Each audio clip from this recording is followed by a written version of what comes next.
ನಮಸ್ಕಾರ, ಇದು ನಿಮ್ಮ ಸುದ್ದಿ ಚಾನೆಲ್. ಇಂದಿನ ಪ್ರಮುಖ ಸುದ್ದಿ: ಕೃಷ್ಣಾ ಮೇಲ್ದಂಡೆ ಯೋಜನೆಯ 3ನೇ ಹಂತವನ್ನು ಶೀಘ್ರವೇ ಅನುಷ್ಠಾನಗೊಳಿಸುವುದಾಗಿ ಘೋಷಿಸಿದ್ದಾರೆ. ಕೃಷ್ಣಾ ಮೇಲ್ದಂಡೆ ಯೋಜನೆಯ 3ನೇ ಹಂತವನ್ನು ಮುಂದಿನ 2-3 ವರ್ಷಗಳಲ್ಲಿ ಪೂರ್ಣಗೊಳಿಸಲು ಬದ್ಧವಾಗಿದೆ ಎಂದು ಸಚಿವರು ಹೇಳಿದ್ದಾರೆ.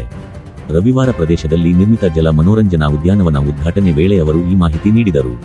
ಅಣೆಕಟ್ಟಿನ ಎತ್ತರವನ್ನು 524 ಮೀಟರ್ಗೆ ಹೆಚ್ಚಿಸುವ ಯೋಜನೆಯಿಂದ ಸುಮಾರು 75,000 ಎಕರೆ ಭೂಮಿ ಮುಳುಗಡೆಯಾಗಲಿದೆ ಮತ್ತು 20 ಹಳ್ಳಿಗಳು ಸ್ಥಳಾಂತರಗೊಳ್ಳಲಿವೆ. ಆದರೆ ಯೋಜನೆ ಜಾರಿಗೆ ಬಂದರೆ ನೀರಾವರಿ ಸಾಮರ್ಥ್ಯ ಹೆಚ್ಚಾಗಿ ರೈತರಿಗೆ ಹೆಚ್ಚಿನ ಲಾಭವಾಗಲಿದೆ ಎಂದು ಅವರು ತಿಳಿಸಿದರು. ಈ ಯೋಜನೆಯಿಂದ ಮತ್ತು ಜಿಲ್ಲೆಗಳಲ್ಲಿನ ಸುಮಾರು 6 ಲಕ್ಷ ಹೆಕ್ಟೇರ್ ಪ್ರದೇಶಕ್ಕೆ ನೀರಾವರಿ ಸೌಲಭ್ಯ ಸಿಗಲಿದೆ ಎಂದು ಸಚಿವರು ಹೇಳಿದ್ದಾರೆ. ಕಾರ್ಯಕ್ರಮದಲ್ಲಿ ಮಾತನಾಡಿದ ಅವರು, ಈ ಯೋಜನೆಯನ್ನು ರಾಷ್ಟ್ರೀಯ ಯೋಜನೆಯನ್ನಾಗಿ ಘೋಷಿಸುವಂತೆ ಕೇಂದ್ರ ಸರ್ಕಾರವನ್ನು ಒತ್ತಾಯಿಸಿದರು. ಜಲಾಶಯದ ನೀರನ್ನು ಸಮುದ್ರಕ್ಕೆ ಹರಿಯುವ ಬದಲು ಕೃಷಿಗೆ ಬಳಸಬೇಕು ಎಂದು ಹೇಳಿದರು.